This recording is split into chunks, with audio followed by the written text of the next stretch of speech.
Uh, okay. Well, welcome to today's webinar, and we're going to be going over our introduction to the scenario for this year's competition. I'm Sue Quincy with the DEEP, and we're coming today looking at what is today's current issue and how we're going to be addressing it for this year's competition that's going to be taking place in May.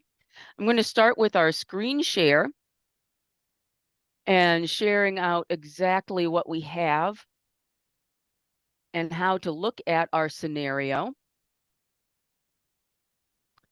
And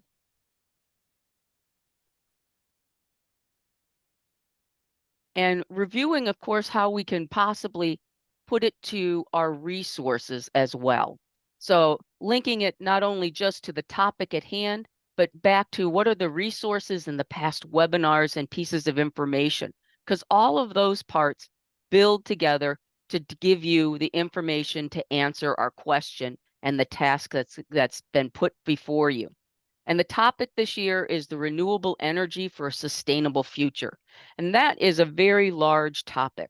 And that's a big question as to how everybody is going to be meeting the needs for energy source that does not carbon load our atmosphere. So that's the question that everyone is going to have to try and figure out. How do we provide energy for consumer-based world that does not add to the carbon factor and the increased temperatures that is basically causing a large change and shift in many of our problems and issues affecting our environment. And that being our big primary driver of concern. So understanding energy in itself is our big question. And so when we look at energy, and we're looking at energy as a big question here in the needs, we know that energy provides a resource which is a useful commodity, and it's something that makes life easier for us. So looking at that and looking at it as something that is a, a benefit for us, what we do with our energy is up to us. And so there's two ends to energy, is where does it come from and how are we going to apply it and use it? So we're going to have two ends to this question. So when we're looking at Connecticut, we have the question that all states have to answer, which is how do we reduce our level of energy demand to zero carbon base? And that's what everybody wants to have, is a zero level of carbon emissions. And hopefully by 2040, we want to make the goal before 2050 so that we can look at our greenhouse gas emissions before 2050's deadline. And that's what we're looking for in Connecticut. So all year long, we've been looking at what is Connecticut's clean energy requirements. And that's what we're addressing, is our Public Act 22-5 that states in Connecticut what we are specifically supposed to do. And it's a broad task, and it asks us to address how are we going to become an electric society, and what is going to fuel that electric base. And that is our big question. So when we are looking at that, you have to keep in mind, what is it that electricity is and how is that made? We are on a grid system, and it's not just by a state, it's regional. So we have a collection of resources on your resource page that gives you that information about what energy is. And energy is broken down into renewable and non-renewable resources. Non-renewable are all of those carbon-based resources, and that's something that can't be replacing itself in a reasonable time period. So anything that takes more than 1 or 2 generations to regenerate itself, generations reflecting in a human life generation, is non-renewable. So if it's mineral based or carbon being mineral based, then it's definitely non-renewable. So that's going to be your fossil fuels. Just by being called fossil pretty much tells you it takes a very long time in order to create that energy base being based on carbon collecting in a form and in one central location. So that's the oil, petroleum products, coal, natural gas areas, things like that, that are all going to be formed in various chemical ways and used for generating energy. Susan, I have a quick question if I could interject. Mhm. One of the kids before they left was looking at it, and they were wondering if some of the minerals that are used in the like electrical panels and solar panels, Mhm. can those technically be fossil fuels? And if so, how do you know, there was some discrepancy there. Right. They're not fossil fuels because I thought, fossil implies that it was alive. okay, Mineral is not alive. So they are limited. They're non-renewable. Okay, so they are limited. They cannot be regenerated, which is a key idea here. There is no perfect answer. okay. There are going to be problems for every solution we have. And that's just our process of being human. We are the problem in this whole equation of what we're trying to solve. So the mineral limitation is also a problem. And those minerals are limited in that they cannot be regenerated either. So how we use our mineral supply is also a primary interest as well. So those are the same minerals that we use currently to make phones, cars, desks, generators, uh, power plants. All of those minerals are the same that are currently being used now. So how are we going to redefine their uses and shift their uses is the big question. And they can be recycled. Okay, Minerals are recyclable, but they are not renewable. great. Does Thank that you. That helps clarify. And I misspoke. I meant to say non-renewable rather than fossil fuels. So, right, right. So that's the little fine line. But it's absolutely correct. They do pose a problem and a challenge. Everything has a challenge. So when we're looking at grids and looking at how and where does this energy comes from, we are constantly moving electricity. And remember the webinar that was done by Josh that explained how that electricity gets moved around based on demand and it's being constantly transferred. This is the inside of ISO, which is the New England plant here. It's the station office that is in New England, and it makes up this region. And we trade within New York, we trade within primarily Canada, and also we trade within the Pennsylvania, New Jersey, Massachusetts region. And then we'll also go into Southeast and then also go into the Midwestern ISO. So this is our primary region that we work within. And we are constantly trading and pulling and also selling electricity back and forth based on who's doing what and whose need is where. So understanding how energy is used is a huge part of that puzzle. So knowing how consumption goes is part of that question. And that's something that can be addressed as well. And looking at responsibility of consumption. and what does So ISO mean again, Susan? What is ISO? it is I forget what the I stands for, but it's supplier organization. So it's I think it's the independent supply organization. And it's the nonprofit organization that regulates and monitors the consumption and movement of trade for electrical power.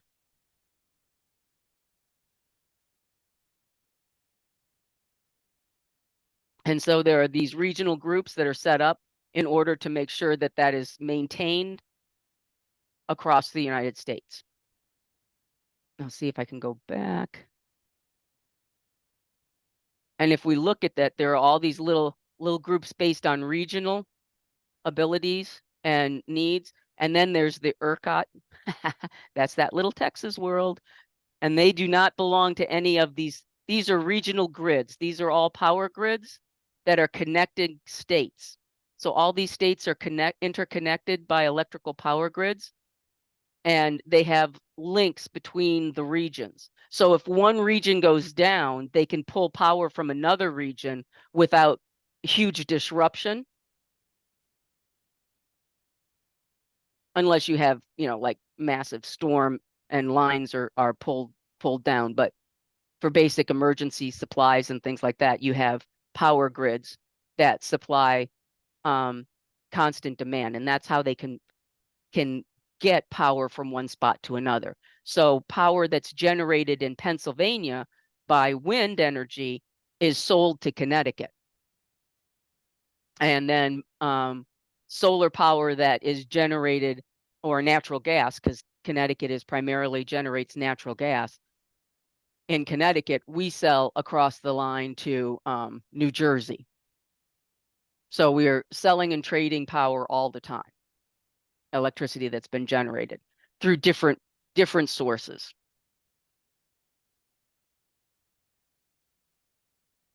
Except Texas, they have opted to be by themselves. Didn't work out one time, but they're hoping it does again. So what we are asking in your scenario is that your team become a development company. And your development company is going to go into a town, and the town is called Your Town, Connecticut, and you are proposing to develop 100 homes. Now, if you're developing in Connecticut and you, at this point, your challenge is going to be to make those 100 homes as energy efficient and as energy self-reliant as possible.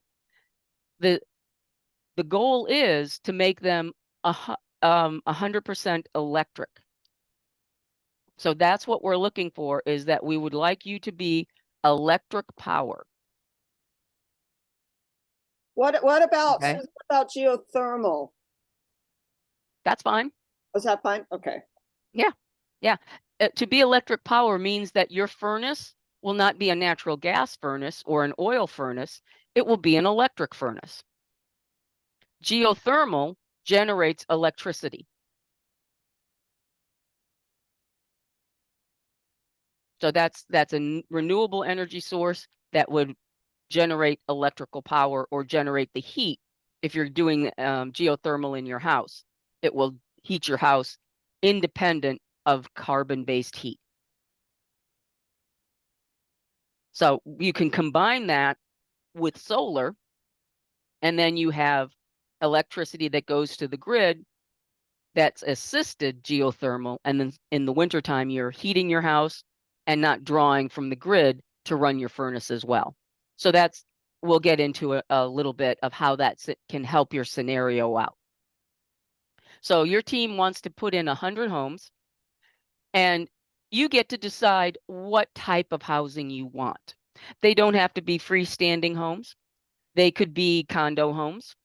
They could be tiny house societies. They could be independent apartments.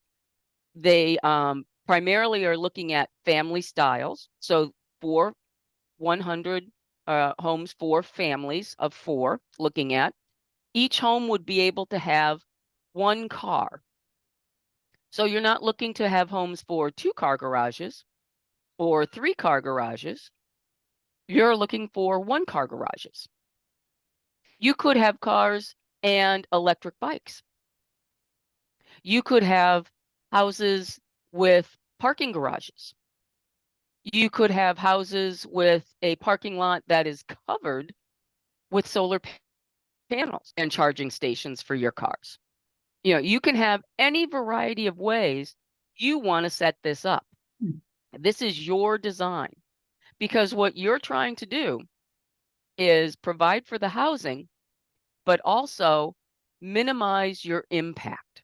So you get to decide what is the least impact I can come up with, our team can come up with, for the variety of ways our energy can have impact. I see Patrick has his hand raised. Go ahead and ask a question, Pat.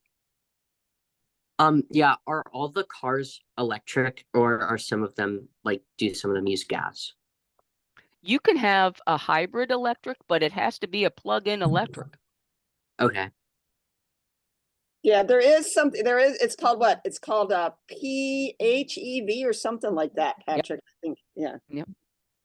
But you have, and that's the idea, is that in the future, all cars will be electric. That's what GM is doing. That's what Ford is doing. And when we look in our research and you find out what's the largest contributor to greenhouse gas emissions, it's the transportation sector. And the largest part of the transportation sector in Connecticut, individual cars. So having electric vehicles really makes sense. Okay, so now the big question is, where are you going to put these homes? Now, we didn't say you have the entire state of Connecticut. We've given you 4 locations that you get to choose from. You get to pick one of those places that you're going to put your homes. And you can decide where you're going to put your homes and how are you going to arrange a system to support offsetting your power needs. So you have to provide 1,000 megawatts of electrical power, which would equate to 7 acres of solar panels. If you were going to do solar panels, nobody says you have to do solar panels. It just says, if you were going to do it, just to give you a size range, if you were going to do green development, you would need a 7-acre space to provide 100 homes with 1,000 megawatts of power. All Yes, right, Diane. Diane? Yes, I just wanted to clarify, you said 1,000 megawatts of power for all 100 homes, correct? It's not 1,000 megawatts of power per home. Correct. Just Okay, 1,000 megawatts. Okay, Yeah. thank you. Yep. So that could be roof space of 7 acres. And you would just kind of have to measure your roof space. It could be if you wanted it 7 acres of field space and say, we're going to sacrifice a farm, you can sacrifice a farm as long as you can justify it. Hey, that's your challenge. That's your choice. Yes, go right ahead. Quick question. Is that 1,000 megawatts per what? Year, week, month, day? I'm trying to That would be averaged. You would just Average. need 1,000 megawatts. Okay, so we don't need to worry about like we're just No, yeah, we're not going to go that deep. No. Okay. All right, thank you. No. Yeah, you don't have to worry about a budget of how much you're going to spend on land or anything like that. Okay. No, Sister Irene, I did not say you could only use one of the quadrants. Well, you can use one of the 4 quadrants, but there are several blocks of land in the quadrants that you could use. See, it gets a little more interesting, a little more leeway. Okay, so that's up to design and to thought. Okay, and you have to consider your impact to your natural resources. And that's how we're pulling in those other areas that you're working on in soil, wildlife, aquatics, and forestry. Is that in all of those other natural resources, whenever we do something, we are going to be disturbing something else. So you shake the spider web, so to speak, of balance when you dig something out and you place something. So anytime you put in a housing development, you put in a road, you are taking away something else. You're going to interfere with a wildlife pathway. You're going to interfere with waterways. You're going to interfere with some sort of natural process. And that's what you have to try and evaluate. What is your least amount of impact? What are you choosing to preserve and try to work around? Okay, in terms of your design, would you be talking about it, presenting it? Yep, that in your presentation of your slideshow, that is going to be part of your presentation aspect, and that would be in the next webinar of how do you do you tell your story and how do you put your slides together? This is how are you answering your task? And I'll help you through, hopefully, sister, once we get into looking at our packet. Okay, so this is our main thing when we're looking at our issue. Is our big thing is we have 100 homes to place, and we're going to have to make sure they all have a car each, and that they're going to have some sort of power offset. So when we go looking, these are all their considerations that you're going to have to add into your thought process as a team. So you're going to get to start to think about, what are we going to be developing? Yes, Laura. So I think, though, to clarify, going back, it is just the PowerPoint presentation, but your physical model would be sort of done flat on a slide, correct? Yeah, you don't have to build a whole model. You just have to tell us what you're going to do. Right, that's what I thought. I just wanted to clarify that there was not going to be an additional physical model. It's No. just, okay. No, you don't have to divide. You don't have to show us your whole subdivision and sell me a house. Although I would like a tiny house if anybody really cares. So, but no, you don't have to. You don't have to have an actual plan drawn up, but you have to tell us what your plan will address in your power planning. How are you interpreting your use of natural or sustainable development? So when we look at your resource packet, what's on there, this talks about what is in your actual task. So it refocuses on the fossil fuel aspect, trying to get off of that, using our goal of renewable energy, and it identifies that you have your maps and what you're going to be doing. These are your specific ideas and your introduction and some of your general overlook of what your goals are. Okay, so it starts to bring you through. Move the taskbar.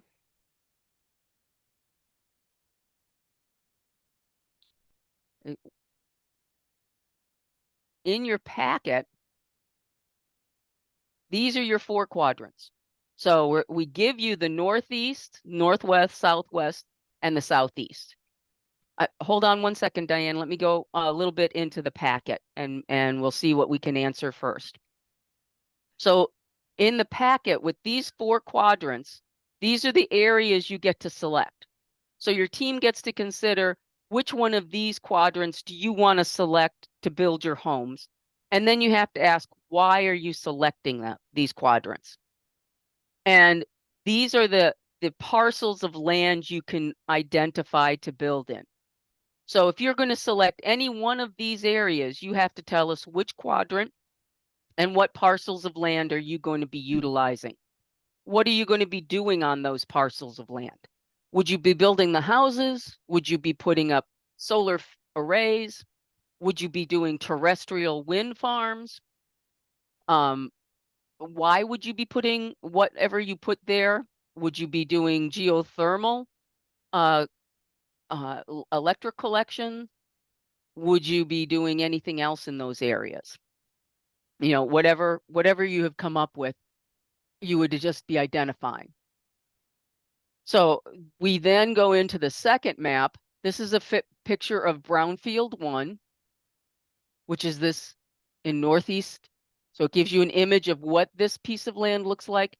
And we gave an image of what this piece of land looks like, just for comparison's sake. So you can get a visual of how they're different. Identifying what the wildlife and plant life species are on both areas, just so you have an idea of what you're working with. And then there's specific information as to what the other pieces are.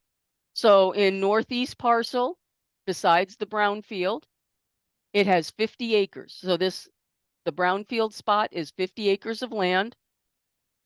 Next to it is 25 acres. So altogether, this is 75 acres. The red dots identify areas that have been specified for geothermal sites, suitable for geothermal heat. So you can set in geothermal sites. You can do horizontal or you can do vertical, either way. So thinking back, looking at the slideshow information as well as the fact sheets about geothermal, see how that could go and be added to possibly a housing development. Geothermal in Connecticut is best used in microgrid systems assisting solar power. We don't have a lot of geothermal like they do in, well, they have a lot going on right now in Iceland because they have their volcanoes going off. But we don't have that type of heat, but we have what is known as assisted geothermal, which means we can get enough that it can do heating in winter and it can assist solar array. So you can do vertical in ground in small units attached to electric solar array, and that can assist small housing developments. They found that to be successful. So you can combine units. So use that, look at your resources and start to apply it to where does it make sense. So if you have individual houses spread out, that wouldn't make sense. But if you're going to do cluster homes, that would be a more sensible application. If you had houses spread out, you may want to go with individual solar or possible look into individual solar and small terrestrial wind to see if that might be a spot for terrestrial wind. So you have to look up how are those applications being done here in Connecticut. That's been proposed a couple of places for individual terrestrial sites. So you look at what's happening in this site, what's happening in this site. This site is 7 acres. It also has geothermal. So you could say, what can I do on 7 acres? What could I do on 8? Maybe you're going to break up the housing areas. So you could make some preliminary ideas here. This aspect up here in the corner, this tells you it's a natural diversity area, which tells you there's species of special concern in this region. The blue tells you where there's streams and wetlands going through. And then we add layers on top of that, which gives you more information about what type of soil and topography you're looking at. So do you want slopes to build on, or do you want flat land? Do you want to use, this might have looked pretty good. It's a brown field. It's nice and flat, but it's also a farmland. It's a prime farmland of statewide importance. So, are you going to use farmland? Or are now you going to think and opt for something else? So you might have a primary site or a secondary site. Would you use half? Would you use all of it? Could you do low impact? These are things that you can think about, look into, and decide. What's your first choice? What would be your second choice? You might have some people in your team come up with one thought, and some people come up with another thought, and then they can debate and make their own presentations and decide who had the better choice. So that's what happens when these things go on in towns. They have to make their presentation, and then the town has to look at the choices, and that's the arguments. And then the lawn signs go out, and people start having petitions about what they like and what they don't like, because there's always going to be something that you have to give up and something that's going to be a challenge. Okay, so this is the northwest quadrant. Here's the species of special concern. We have geothermal spots. We have some parcels of land, more parcels of land. Again, you can look at those spaces and see how they overlay and compare. And the other brownfield development is right here. 61 acres. And that's what is known as an urban development. So it's already has impervious cover on it. So you might have to decide that. Let me see if we have that. So, oh, okay. So Sister Irene, you're all set. It's clear to you as to how that could work.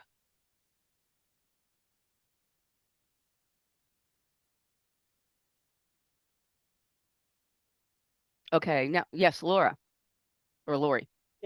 Uh, two things, just because I'm still not clear Mhm. from when Sister Irene asked a question. Do students Sure. only choose one quadrant, or could they Mhm. choose two quadrants? Well, I don't know if we considered two quadrants. I would say it would be easier for them to do one quadrant. Okay, Um, but if they feel that they could do two quadrants and justify it, I I I would say, Karen, what do you think? In terms of a presentation and information, Mm-hmm. I think they have to consider how much time they have as part of their presentation, and wouldn't two quadrants make it more challenging? I'm not saying impossible, but more challenging. okay, I don't great. know. Yep, Yeah. that's fair enough. Okay, so Marvel would hear that. And then the other thing, I think in the scenario, it mentioned about climate change and flooding. Are there any flood maps for these areas that are available, like, areas that are prone to flooding? We did not put in the flood maps for this. That would have been really difficult. But these areas most likely, if they would be prone to flooding, especially if they're right on the edges there. And I guess But the I wouldn't add that in. I would not even speculate on that. oh, because that was in the scenario that you had to design your development, keeping in mind the Yeah. potential for flooding and rising sea level Mhm. and, all this other stuff with Well, I would say the flooding would more likely come from river and streamwise. So if it's banks, yes, but I wouldn't worry and apply sea level rise because okay, you don't know the location, okay. 'Cause proximity of sea level. I see a lot of wetlands in there. And then Yes. I guess you could also look at the soil maps to see, Yeah. so I think there's a soil map someplace in there for the different quadrants. Okay. Yeah. Okay, great, thank you. Yeah. You can definitely make it from the wet and the water course maps. So definitely if you have this area here and you have increased rain level, this would be prone to flooding. Because you have so much wetland and you have stream coursing going right through here. I would assume that that would be a very wet area. And any place that has, especially like down in these areas. But a wetland, if these are a high wetland area, especially in this natural area, diversity place wise, they're built to be marshy. That's their job. So they're going to be mucky anyway.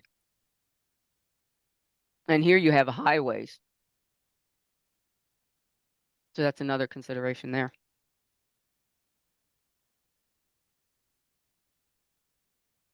So there, but as you start to put all of these pieces together, you can start to see some, things starting to emerge as to, like the maps of local important farmlands versus statewide important farmland and prime farmland. How do you, which one would you prioritize? And then you had Kip Kern's presentation on energy sprawl. Well, this is also housing sprawl. So now, and that's your decision.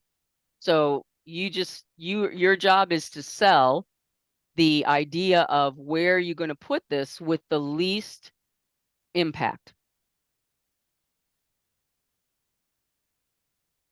And also when you're considering it, you have your webinars to draw from. So Mhm. you're going to look for information, but consider one of the webinars and one of the pieces of information that was used. And if you had some team members from last year, you might remember this simulator, is go back and look at this, because we also had the presentation from the Green Bank, and what he spoke about is one of the first steps. And this is something your students can also look at and focus on in their presentation, which is the efficiency aspect of it.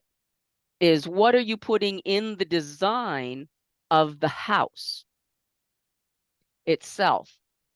You know, how big of ceilings, what materials, and its location. So if you're going to put solar panels on, how are you going to orientate all of those houses Mhm. for their maximum benefit? Or maybe you would be using, you know, the solar flower instead, which would be the big daisy thing that tracks the sun as well as panels on top. You can do a variety of ways that you could put panels up. They don't all have to be rooftop. You know, they could be Standalone. you could have covered parking. You know, if you wanted to give them a parking garage on top of a building type, as well as if you're going to be doing, you know, condo structure, and give them more roof space as opposed to individual housing. So using this, the simulator, if this is the first time you're seeing the simulator, and looking at how this lever of energy efficiency and electrification work when you're applying aspects of working on your actual energy supply. Because if we go and we do energy efficiency and we highly increase energy efficiency and highly increase our electrification subsidies. So if you're going to make that building electric and you're going to make it highly efficient, so you're going to be doing a lot of insulation. You might have a lot of the building structure underground. Mhm. Instead of making it a 3-story house, you could have 2 stories underground and 1 story above ground. Again, with your buildings, you can have low level, you know, electric lights so that they're all energy efficient. Again, low ceilings so that you don't have high heating bills. You're going to have energy efficient in all of that building structure. You see how your emissions come down, because we're looking for getting it down around 2, definitely below the level of 2 for carbon emissions by 2040. So we're working on, well, 2100. So if you're doing that, you can take a big chunk out of that impact really fast. And then you can also add tree planting. You can add aspects of you're going to do, you know, conservation of forestry. So you're going to minimize tree removal. And then that can have aspects as well. So you're now going to be reducing the demand of energy from carbon-based fuels, because you've reduced. I'm going to put this back on a loop here.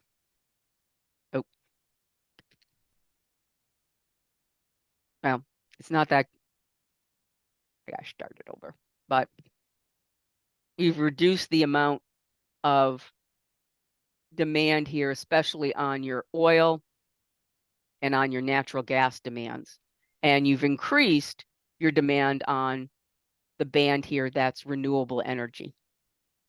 So your renewables will automatically go up. And then you can say, okay, now we're going to add our solar energy, and we're going to add possibly biofuels We're going to add carbon pricing into it or things like that, charging stations, and that will change over the larger time frame of things. So all of that's going to have an impact overall. So don't forget the energy efficiency aspect of things. Putting in, the on-demand water heater in the house and focusing on how you're going to make that house the energy efficient house so that it has less draw of energy, but still provide the needs for the people. So that's part of your presentation as well. Not saying you're living in, a hut with twigs and berries, but you are still out there providing a comfortable lifestyle, a modern lifestyle, but you're now conserving and being resourceful about where you're putting things and how you're utilizing resources.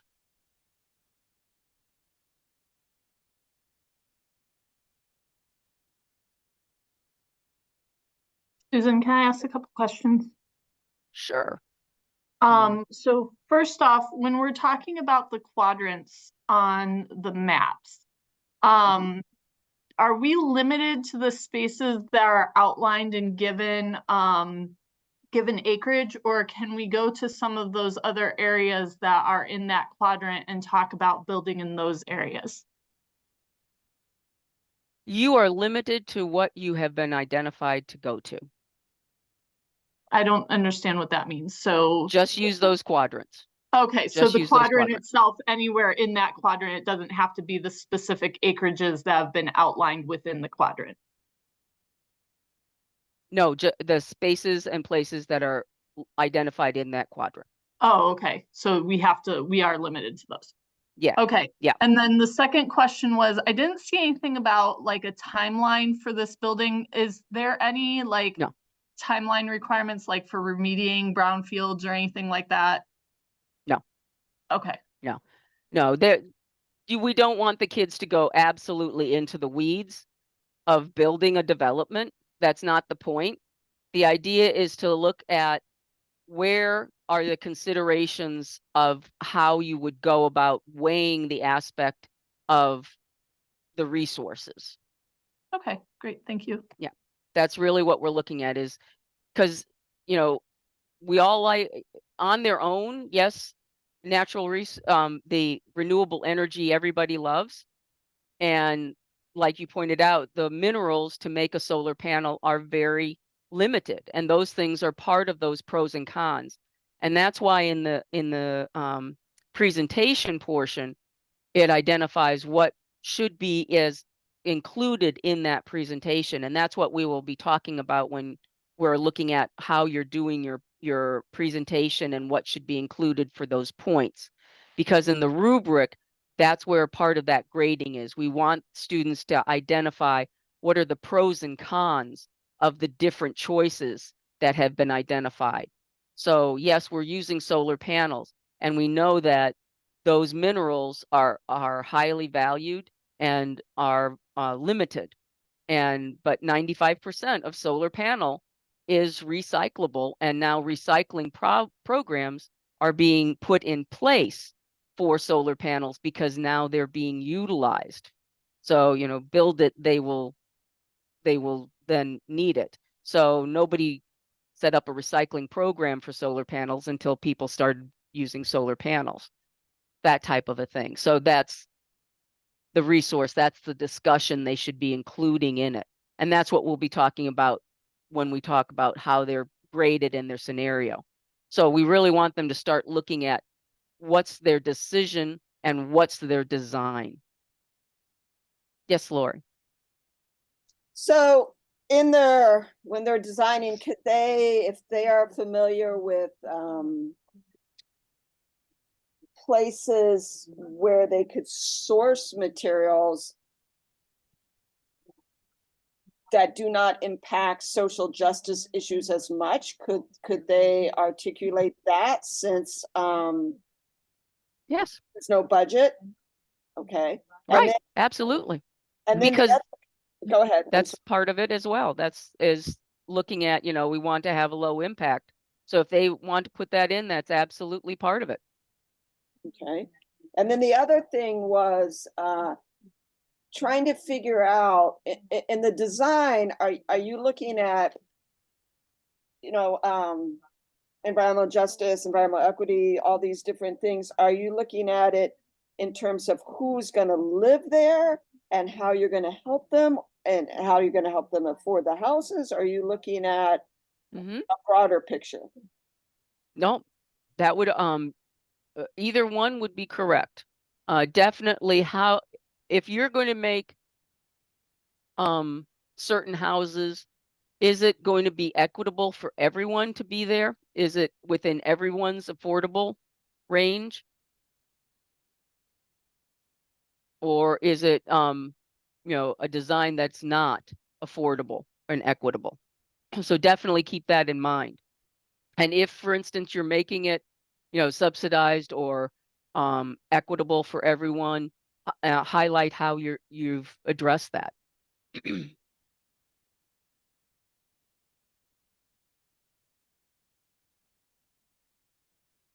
Thank you. Hmm.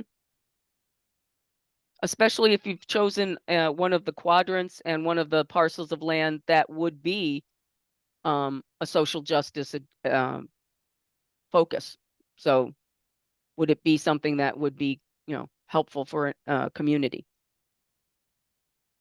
I think you might have answered this at the beginning and then I didn't write it down. So it's development for 100, basically 100 families of 4. Hmm. They can do a mix of freestanding condos, apartments, and that kind Mhm. of stuff. Yep, you can do a mix. Mhm.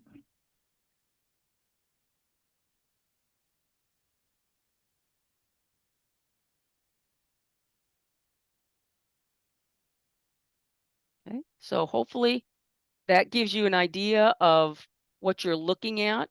It's a little different than just addressing, how we fill our grid, but you have the diversity of all of the energy sources at your fingertips. They can mix and match how they like, keeping in mind, the use of efficiency as well as one or the other of any of those renewable energy sources, as long as they're working toward reducing those fossil fuel dependencies.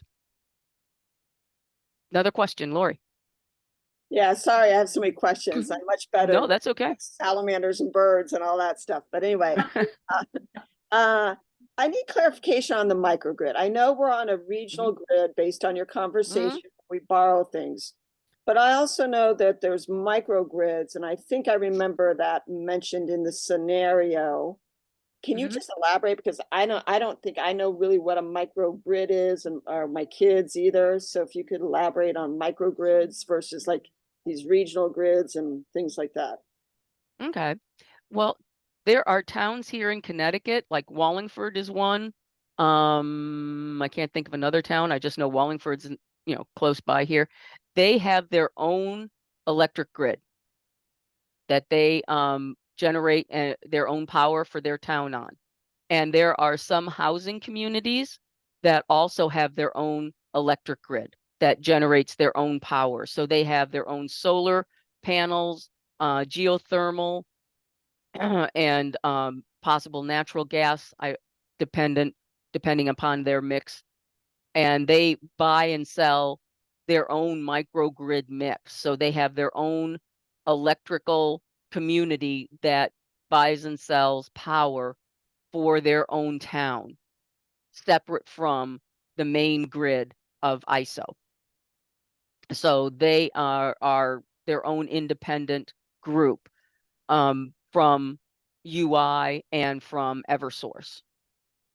So if, for instance, your community, you may want to have your students look into how do you set up a microgrid, or if they wanted to have a small electrical grid system to help generate a small amount of power directly to their community, they could look into that cost and see if that is a feasible thing that they could put in one of their areas that could help offset some of their power demands.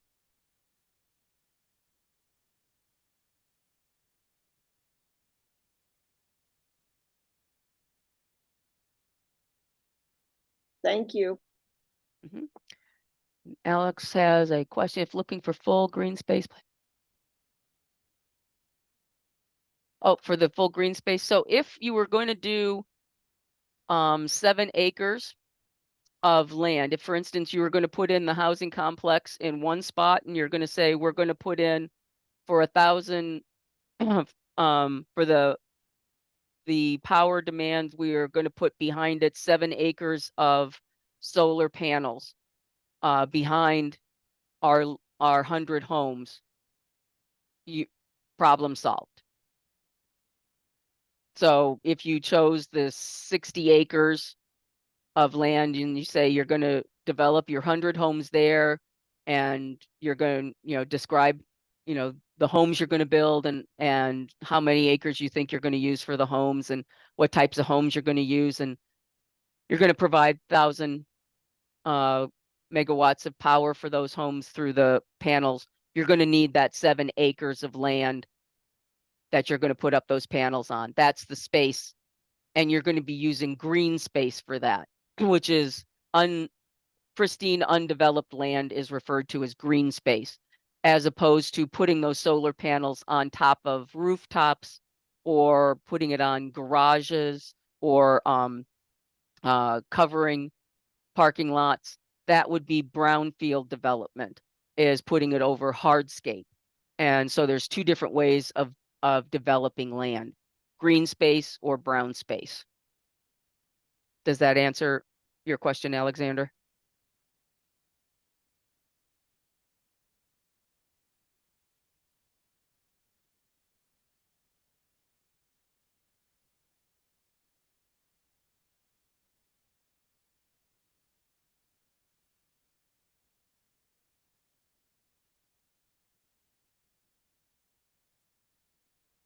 Okay. And Lori, do you have another question? No, I just forgot to lower my hand like an idiot. Okay.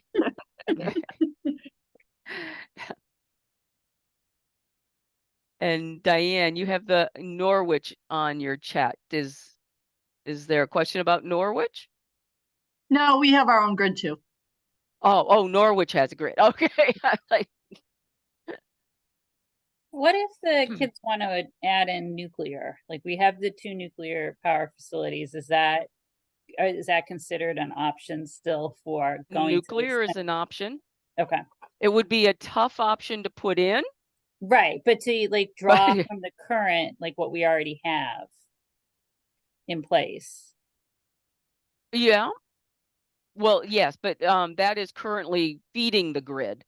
Right. Okay. Right. Okay.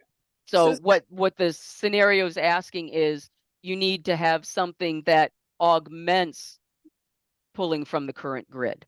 Okay. Okay. So we're assuming that, yeah, okay, I got it. Yeah, because we're going 100% electric, and the big question is, if we all have electric cars and all have electric stoves and furnaces, how can we possibly get all this electricity going? Well, we all Right. have to have different ways and extra electric coming from somewhere. Hmm. Susan, you said it's your town, whatever, but can the Yep. kids, do they have to say we've developed for your town, or could they come up with a fake name for your town? I think we're sticking with your town, just so the judges don't get confused. Okay, so they should just use your town whenever they're Yeah. talking about, okay. Yep.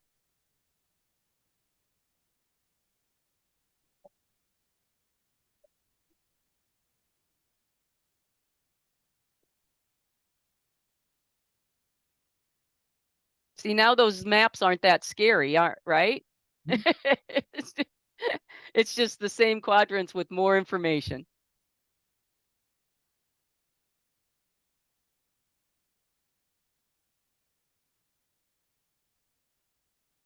Okay. Well, if you have any question at any time, just go ahead and send me an email. Be no problem. We can send you an answer. Also coming up, just a reminder, we have the wildlife workshop that's taking place next Saturday at Sessions Woods. And also, if you're interested and you would like your students or any students in your high school besides the Envirothon team to attend, we have the Youth Climate Summit. So if you want to have an in-school field trip, March 23rd, the information is also on the Envirothon link, and you can register to attend that for free. And we also have the next webinar on the scenario about setting up your PowerPoint and how to do your presentation, getting your story together. Okay, so Thank you, All right. Susan. April 7th, or what is, can you remind the date for the kids for that next, is it in April or which one? getting your story together? Is that like April 7th or April Yeah. 4th? April 7th. Okay. I think it's April 7th. Okay. I would have to get my story together for that one. So I don't know. I have to get through a couple more days.